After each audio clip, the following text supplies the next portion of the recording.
UFOs land on Earth, and in the secluded corners of the planet, the government tests unidentified flying objects. But do they really have extraterrestrial origins? Some are convinced that these are genuine UFOs. However, the question arises. In a number of cases, eyewitnesses have mistaken secret aircraft for UFOs. This could become the biggest sensation. There is an opinion that the American government possesses 9 alien spacecraft. A person who has seen such an aircraft might well take it for a spaceship.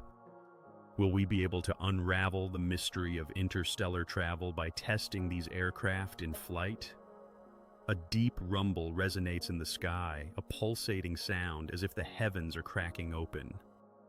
But be cautious, not everything is obvious at first glance. Where is the truth? The Discovery Channel will showcase a base that officially does not exist, and an aircraft that also does not exist. One of the witnesses claims that this aircraft was flying at supersonic speed. He also mentions that he worked for the American government and notes that there were a total of 9 flying saucers. Listeners are invited to penetrate into the top-secret world known as Dreamland. Airplanes are often mistaken for UFOs. One of the eyewitnesses, Steve Douglas, observed them even before the emergence of ufologists and stealth hunters. He notes that upon seeing these lights, any aviation expert could determine that it was a B-1 bomber. But for a ufologist eager to see an alien ship, they automatically become the lights of a mothership. In 1992, Steve Douglas filmed Air Force exercises in Roswell, New Mexico. In the twilight, his camera captured a very strange triangular aircraft. He referred the blurry footage to an expert. These frames are mesmerizing, as they show something resembling an unusual airplane, the existence of which the government is trying to deny. Steve emphasizes that the image needs to be made clearer, as it is very intriguing. The footage shows a black aircraft against the dark sky, and due to interference, it almost blends into the background. He demonstrates a processed frame obtained after the so-called cleanup of the shot. Despite this, the interference has hardly diminished, and it becomes very difficult to discern anything. Steve explains that it is not difficult to clean up a shot using a computer. It is enough to upload the frame and edit it electronically. He shows how to delineate the boundaries of an object, but he acknowledges that he has certain assumptions regarding the outcome, and he inadvertently relies on them during the process. In the end, he obtains exactly what he expected, something that can be interpreted as a flying saucer. He does not doubt that this device truly flies, but that does not necessarily mean that it is a spacecraft from another planet or a time machine. Steve suggests that it is actually a strictly classified, low-observable reconnaissance craft built by a government that does not acknowledge its operation. Thus, it is an unidentified flying object by all accounts. Steve also mentions that the film captures the TR-3, known as the Black Manta, which officially does not exist. However, is this really a manta in the sky? Over the past 5 years, descriptions of UFOs have changed. Reports of triangular UFOs have become as frequent as those of traditional flying saucers. Last year, a British Airways flight from Milan was approaching landing at Manchester Airport in the United Kingdom, when suddenly a triangular craft zoomed past the aircraft, just a few meters from its nose. Neither other planes nor ground radar detected this high-speed craft. It was a classic contact. Newspaper headlines reported that an alien spacecraft flew past a passenger airliner, but aviation specialists had been aware of this for a long time. Less than 24 kilometers from this location, an English company was constructing a completely secret prototype of a low observable aircraft. This aircraft had an unusual triangular shape and was considered an unidentified flying object or UFO. Unusual aircraft always attract the attention of the press. Some of them become well known, while others remain mere prototypes. Officially, such UFOs do not exist and operate from bases that also do not exist. In particular, the base of American super-secret craft is hidden at a nuclear test site in Nevada, where nuclear warheads have been tested for decades. It is one of the safest places for adventure seekers, located near Las Vegas, where carefree gamblers are completely unaware of the super-secret world lurking beyond the horizon. Area 51, also known as Groom Lake, has the call sign Dreamland, which translates to Land of Dreams. You will not find Groom Lake in any list of military installations, but this base houses the longest runways in the world and the largest airplane hangar. However, what is located in this hangar is even more secret than the base itself. Officially, the Country of Dreams does not exist, but it attracts so much public attention that there are even maps of it now. Penetrating the area means risking imprisonment without trial, as the guards shoot without warning. It was at Groom Lake, under conditions of absolute secrecy, that the famous reconnaissance aircraft of the Cold War era were based. The CIA's U-2 spy plane first took to the skies right here. Later, hidden behind a veil of secrecy for more than 10 years, an entire family of aircraft was concealed, including the SR-71 Blackbird, which flew faster than any other aircraft in the world. Like the U-2, it was invulnerable until advancements in surface-to-air missile systems rendered it obsolete. Here, the stealth fighter was also tested, which has often been mistaken for a UFO for half a century. The second half of the 1940s was a time of fantastic achievements in aviation. It is hard to imagine now, but at that time a plane without propellers seemed something like a car without an engine. There were even planes without tails, disc-shaped, and with delta wings. People who saw such aircraft might have mistaken them for spacecraft, and those who had no idea about their characteristics considered them something extraterrestrial, assuming they were flying saucers. The objects that became the stars of the first flying saucer sighting were actually aircraft of the flying wing design. Pilot Kenneth Arnold observed delta-winged planes, not discs.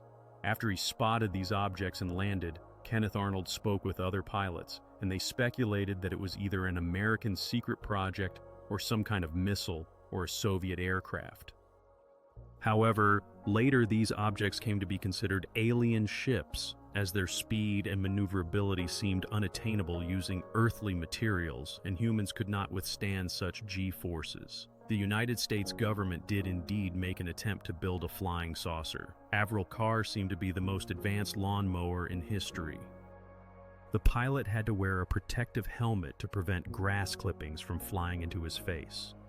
It was more of a hovercraft, an experimental device that became the basis for a whole series of outstanding aircraft.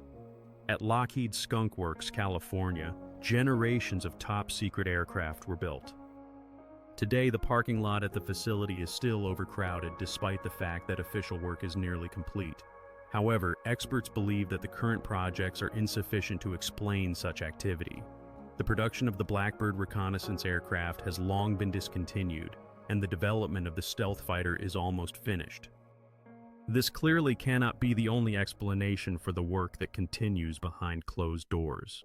Is there any truth to the rumors that new triangular-shaped aircraft are being constructed there? Aviation analysts suspect that the answer may be found in one of the Pentagon documents dated 1985. This mysterious document, codenamed Project Aurora, is mentioned in passing alongside the U-2 and Blackbird reconnaissance aircraft.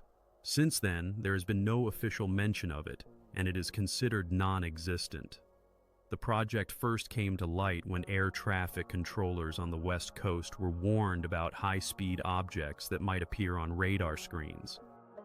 They were told that it was a secret program and that they should not panic or share this information with outsiders. The situation changed on June 18, 1992 at 7 in the morning and on 6 other Thursdays in the previous year when coffee cups in Los Angeles began to shake from a series of sonic booms. Calls from concerned residents led John Morey from the United States Geological Survey to initiate an investigation to determine the cause of these punctual earthquakes. He had at his disposal a network of seismic monitoring stations. Morey quickly established that it was a double sonic boom from a supersonic aircraft. He compared the recordings of the booms produced by this aircraft with the recordings of space shuttle landings in Los Angeles and the intercontinental flight of the SR-71 Blackbird, which set a world speed record in 1991. However, the recordings turned out to be completely different. The power and amplitude of the booms were unique. Numerous sonic booms are recorded in Southern California, including those from space shuttles landing at Edwards Air Force Base. Scientists can calculate the direction, speed, and altitude of the object producing the sonic boom if they have enough data. However, in the case of these mysterious booms, the object was apparently flying over the sea, where there are no seismic monitoring stations. Thus, the lack of data did not allow for an accurate assessment of the speed of this object, but it could be confidently stated that it was flying at a speed exceeding the speed of sound. Some meteors can produce similar sonic booms, but Maury does not believe that meteors can appear every Thursday morning. A breakthrough in the investigation occurred when Bill Swidman received a message from a direct observer. This craft could only be Aurora. Swidman wrote several articles about Aurora, in which he presented the accumulated evidence.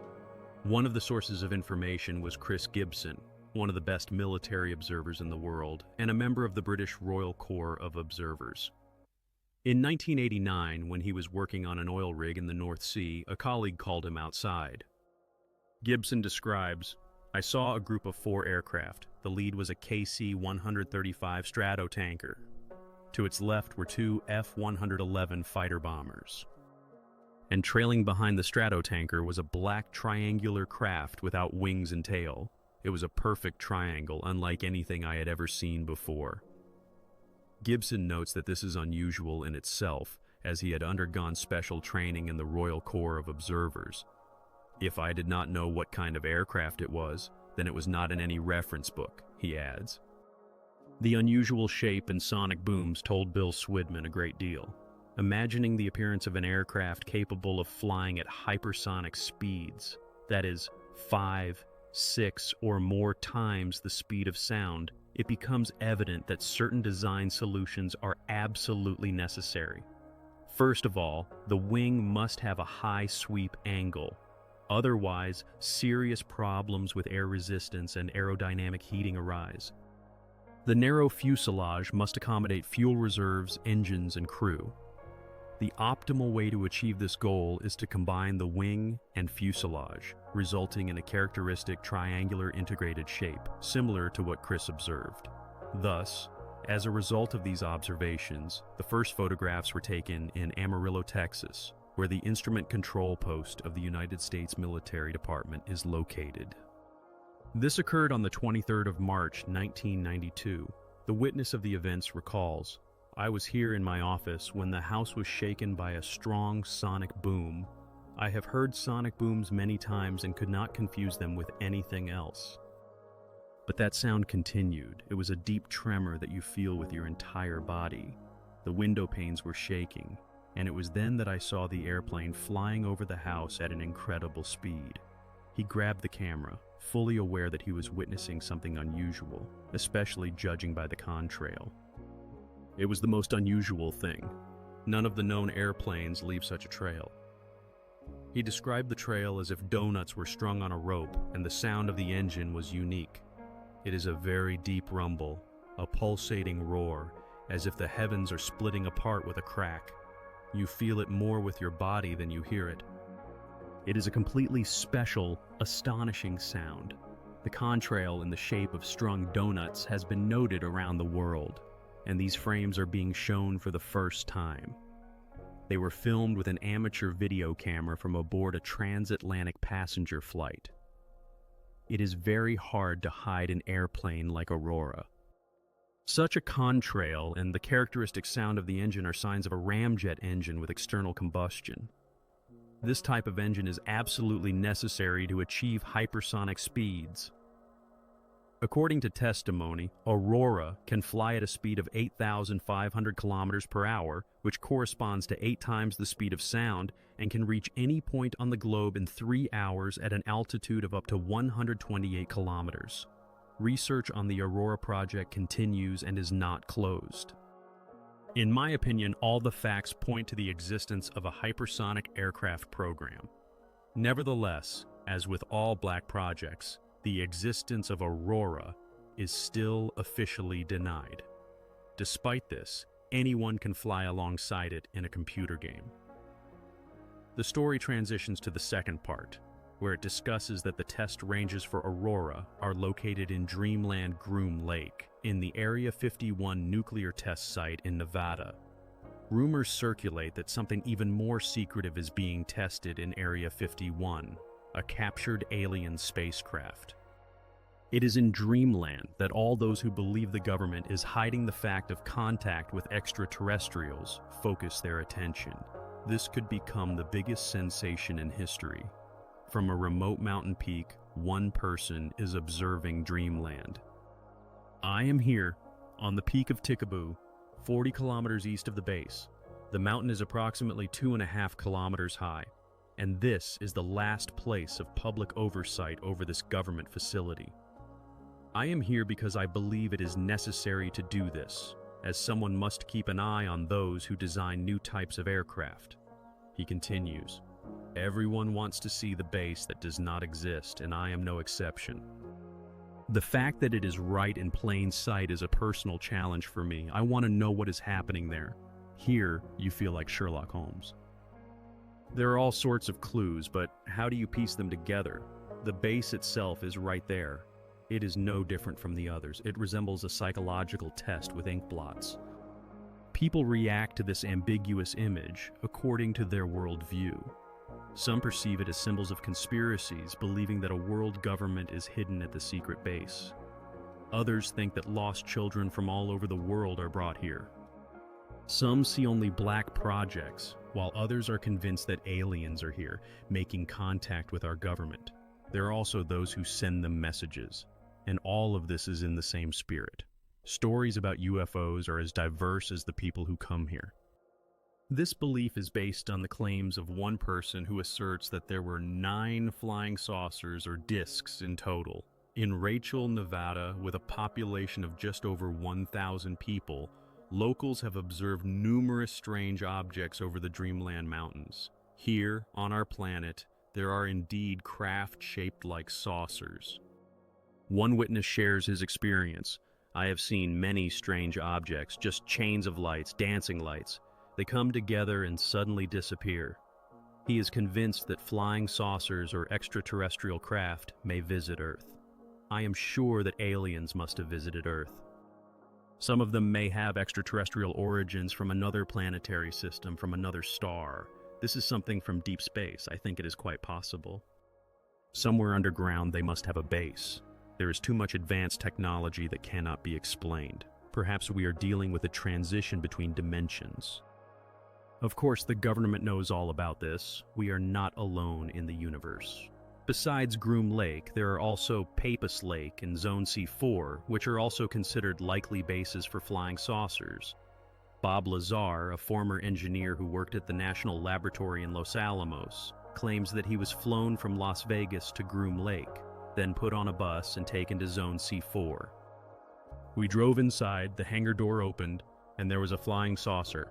I went out, was led past, and ordered to go straight ahead, not looking around. It was something like an intellectual duck, because there was an incredibly interesting object there, but I got the impression that it was made by human hands.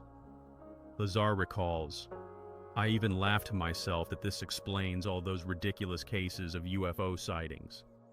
In reality, we built them ourselves. They are undergoing tests, and everyone thinks they are flying saucers from another planet." He also noted that on board one of the saucers was a painted American flag. A funny touch. Later, Bob learned that the saucer had extraterrestrial origins. I was allowed inside, and it immediately became clear to me that the saucer was not made by humans because everything inside was very small. Of course, it was never intended for a human. He found out that they were actually engaged in reverse engineering, trying to figure out how this craft was built, which in his opinion proves that it was not created by us. The disc itself had 3 levels. On the upper level, it was not operational. The entrance was on the middle level, and on the lower level, were gravity amplifiers and a passage to the bottom part of the craft. When you are inside, a very unpleasant feeling arises. There are no instrument panels, no switches. Only 3 seats protrude from the floor. The reactor and gravity amplifiers are located below the rest of the propulsion system, and that is almost all that is inside. Bob Lazar was interviewed by a local television reporter, once again raising the topic that some call the cosmic Watergate. Rumors about Dreamland have been circulating in Nevada for many years. Brief mentions in newspapers, references to secret programs, and sometimes to alien technologies attract the attention of ufologists. They claim that there is a secret base in Nevada where, in their opinion, UFOs should be sought. Steve Douglas, a UFO witness and camera operator, began to seriously engage with these issues in 1987. In 1989, he met Bob Lazar, who told him his incredible story. If even some of its claims are confirmed, it could become the biggest sensation in human history. Douglas wonders, is there confirmation of Lazar's story? Is there evidence of his previous activities? For television and for himself, the main indicator of trust in Lazar has always been Los Alamos. If Lazar really worked there on secret projects, it could confirm his involvement in other secret sites in Nevada. As a test of Lazar's truthfulness, Douglas suggested that he take a trip to Los Alamos and demonstrate his connections. Lazar agreed. When they arrived there on the weekend, some of Douglas's team members were in the laboratory, and Lazar indeed guided them through various facilities. He navigated the maze of laboratories with confidence, which impressed Douglas as it raised questions about how he could know where everything was if he had never been there before. However, at Los Alamos, they refused to cooperate from the very beginning. Year after year, Douglas was unable to obtain confirmation of whether Lazar had ever worked there. It remained a mystery why they had no information about a person who had worked there just a few years ago. Douglas interviewed people who had worked with Lazar, and all of them claimed that he was indeed a physicist and had participated in secret projects. But where was the documentary evidence? Douglas believes that someone might have tried to hide any information about Lazar's life so that as few people as possible would believe his words. In the early days at the secret base, Lazar was under guard and read introductory documents. From these materials, it became clear that the government had detailed information about extraterrestrials, and the spacecraft had been in their possession for a long time. It seemed they had been working on it for at least 2 years, but it could have been 20 years. One day, when Douglas entered the hangar, he saw open doors and numerous ships that looked completely different from one another. He was told that their power sources and propulsion systems were identical. He noted that one of the craft looked as if it had been hit by a projectile while it was standing on its edge, and he speculated that some of the craft were not operational. There were a total of 9 flying saucers. George Knapp convinced a television studio to arrange a polygraph test for Lazar. Douglas asked him whether he had seen an anti-gravity engine in action. Lazar replied, no. 2 independent operators conducted 4 separate tests, and the results turned out to be inconclusive. Lazar passed 2 tests and failed 2. One of the operators still cannot come to terms with what he heard. Douglas observed all the minor signs and body language of Lazar. He looked him straight in the eye, showing no signs of concern and not averting his gaze. Douglas asked the same question several times, and the answer remained unchanged. After conducting the test, during the night he experienced intense emotional turmoil, which, as he admits, changed his outlook on life. The first test began, and the results met expectations. However, as it turned out, Bob Lazar did not perform very well on it. He reacted to questions related to the case significantly more strongly than to control questions designed to detect deception. These control questions cause discomfort and anxiety in a person when they answer them. One such question was, have you ever seen a craft shaped like a flying saucer leaving Area 51? This question was asked of him 2 or 3 times. The next set of questions concerned more technical aspects, such as the gravity amplifier, the antimatter reactor, and the power plant device. During the test, while observing the graphs, the tester suddenly realized that Lazar was probably telling the truth. Even now, he gets chills when he recalls how Bob Lazar described the operating principle of the ship's reactor. Although the details of the device remained inaccessible, the general principle was clear. The reactor was breaking down a very heavy but stable element that does not occur on Earth. This element was placed in the periodic table under the number 115. It created a gravitational wave and electrical energy that propelled the craft. The gravity amplifiers located on the ship enhanced this wave and shifted it out of phase, disrupting synchronization. Then, this wave was emitted from beneath the craft's hull. The Earth and other objects also emit their own gravitational waves, while the craft produces an opposing wave that creates lift. This craft does not produce fire, smoke, or compressed air, nothing that we are accustomed to associating with the movement of objects. It was a propulsion system based on field interactions. Field interactions can be demonstrated using two magnets. Opposite poles attract, while like poles repel. Lazar claims that his craft utilizes gravitational attraction and repulsion in space. Using earthly materials and advanced technologies, we cannot even remotely recreate any of these systems. There existed a reactor based on complete annihilation, where matter and antimatter react. Humanity has not yet approached this problem. We know that in principle it is possible, having created reactors that operate on the fission of matter. We are trying to create reactors based on fusion that would generate energy just like the sun. But the idea of an antimatter reactor with 100% efficiency remains unattainable.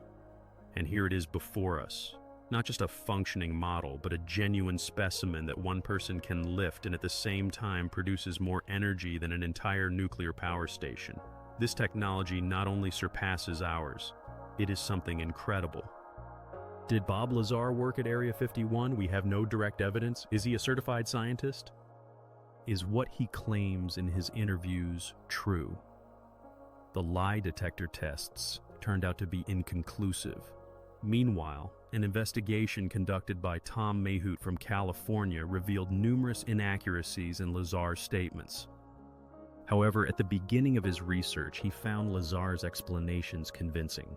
About 3 years ago, he connected to the internet and stumbled upon the story of Bob Lazar, which seemed thrilling to him. The way Lazar spoke about it created an impression of truthfulness, and the many astonishing details in his account literally captivated him. He even woke up several times in the middle of the night, believing in the plausibility of this story.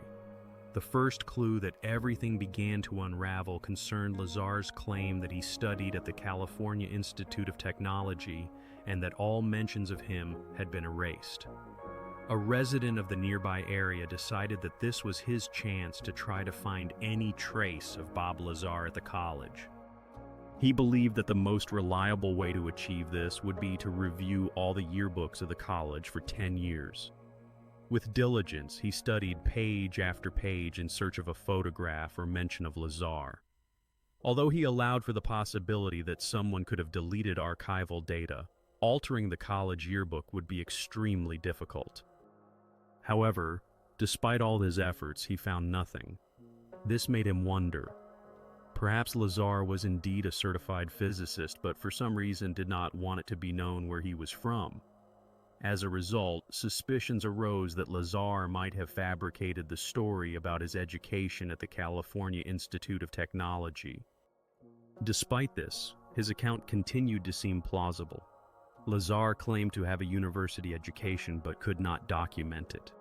Speaking about Lazar, the interlocutor noted that he is not the first to lie about his education to get a job.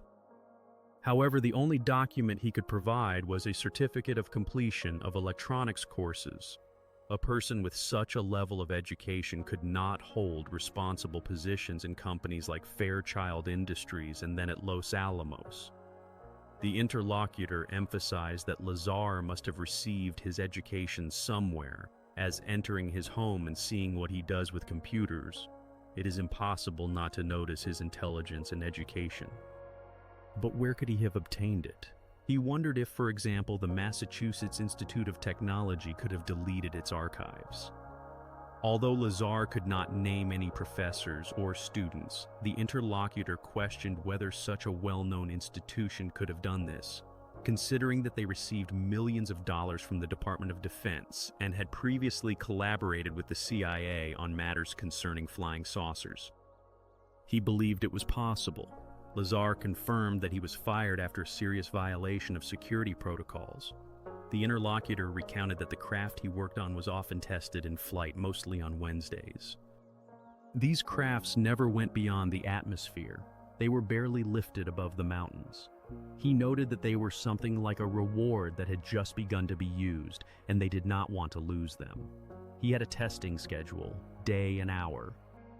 On one of those days, when he was not working, he invited several friends to see the crafts with their own eyes. Lazar claimed that they saw a bright green light, and the alien ship moved along trajectories inaccessible to any ordinary airplane. Despite being 15 kilometers from the base, security was on high alert.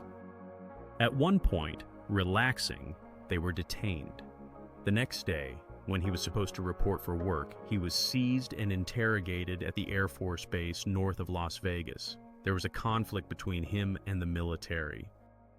They threatened him with weapons, shouted, and nearly resorted to physical violence. The threats concerned not only him, but also his wife. Soon after that, information about his previous work and the places he had visited began to disappear. He started to worry that the same could happen to him. Realizing that he needed to act, he decided to approach local television stations. He believed that if he appeared in the news, they would not be able to make him disappear without a trace. This appearance became a way for him to ensure his life. He claimed to have seen 9 flying saucers of extraterrestrial origin. After Bob Lazar made his story about spacecraft public, he was arrested and charged with pimping. He managed a brothel in Las Vegas, and when he recounted his involvement in this illegal activity, his interlocutor, who worked in the government, felt as if his entire professional career flashed before his eyes. The interlocutor was deeply upset, as he had created a computer system for the local brothel that increased its efficiency, and formally, it was illegal. However, according to him, no one had been prosecuted under that article in Nevada since the beginning of the century, and this was the only case. He noted that the presence of FBI agents and other plainclothes individuals at the hearings was likely a way to instill fear. The interlocutor expressed confidence that the process was viewed as a means to discredit Lazar. He also mentioned that Lazar had omitted how he accessed the state vehicle registration database in search of undercover agents, and it was no surprise that the police pursued him with utmost vigor.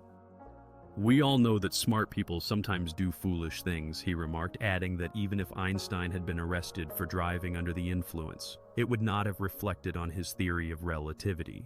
In his opinion, Lazar was a rebel and an extrovert who loved automatic weapons and staged illegal fireworks. However, that did not mean he could not work in the places he claimed. The interlocutor acknowledged that many would not believe Lazar, but the problem lay in how to prove the contrary. If Lazar truly did not work there, it was impossible to prove with absolute certainty. And if he did work there, the documents might have been destroyed or inaccessible to ordinary people. "Bob Lazar has some strange memory," he continued. "He vividly remembers the time spent in Area S4 but cannot recall which lectures he attended, the names of the instructors, or the dates. This created the impression that his past had almost entirely faded from memory, except for the recollections of S4. On paper, Lazar appeared to be an obvious fraud, but the interlocutor had spoken with many people and had enough stories about what happened in Area 51. "I feel in my gut that he was there," he stated, although he was not sure if what Lazar described had actually occurred. Tom Mayhout found out that Lazar indeed worked at Los Alamos, but merely as a civilian subcontractor, not as a research scientist, but rather as a junior technician involved in open civilian projects. "Bob Lazar was caught lying about his past," noted the interlocutor. He added that while there is currently no documentary evidence, it might be worth recalling Einstein's words. "He who lies in little things cannot be trusted in great ones." He continued that work continued for some time after his statements in the 1990s, but regarding what is happening now, he knew no more than anyone else. "What should we believe?" he pondered. "We have astonishing testimonies. The material of the craft was something like very smooth black glass. There are reliable witnesses. It was a UFO. But is there credible data?" He recalled one new astonishing report. In May 1984, the command of the North American Air Defense Forces declared an alert after receiving a report of an object that had rapidly crossed Earth's orbit. However, this object was not a ballistic missile, and its name, Speedwalker, was far from war. In low Earth orbit, there was a group of satellites from the Department of Defense whose purpose was early warning of missile attacks on the United States. The sensors of these satellites were so sensitive that they detected infrared emissions even from weak sources, such as burning firewood. At 14 hours Greenwich Mean Time, one of the satellites detected a solid and hot, high-speed object rapidly moving from outer space. It flew less than 30 kilometers from the satellite and then vanished back into the vastness of space. The satellite tracked this object for 9 minutes. A top-secret report on the incident specifies the exact time and location of this event. Attached to the report is an infrared image of the object and a diagram of its trajectory. This material fell into the hands of a UFO enthusiast. Judging by where it was first detected by the orbital group, this object came from outer space, passed in front of the sensors, and disappeared back into space. This indicates that the object was likely a spacecraft as it performed a maneuver. If it had been an ordinary meteorite, it would have been pulled by Earth's gravity into the atmosphere and burned up in it. This requires energy, and that is why meteorites and space debris cannot behave in such a manner. Spacecraft such as shuttles can, but this object came from outer space. That is the point. This is documentary evidence. Telemetry from this satellite, information and data that can be studied, verified, and re-verified. Previously, we only knew about UFOs from eyewitness accounts, but now we have data from a very sensitive detection and alert system that it transmitted to Earth. It is unknown whether we will be able to unravel this mystery. Perhaps the origin of this object will remain a secret. But what kind of object could possess such capability? Some will say that it was a UFO. The question of life on other planets remains open. To assess the number of civilizations in the universe, an astronomer must take into account the rate of star formation in the galaxy, the fraction of stars that have planets, and the probability of life arising on them. Then it is necessary to calculate how many of these planets could develop civilizations, and how much time would be required for them to make their presence known.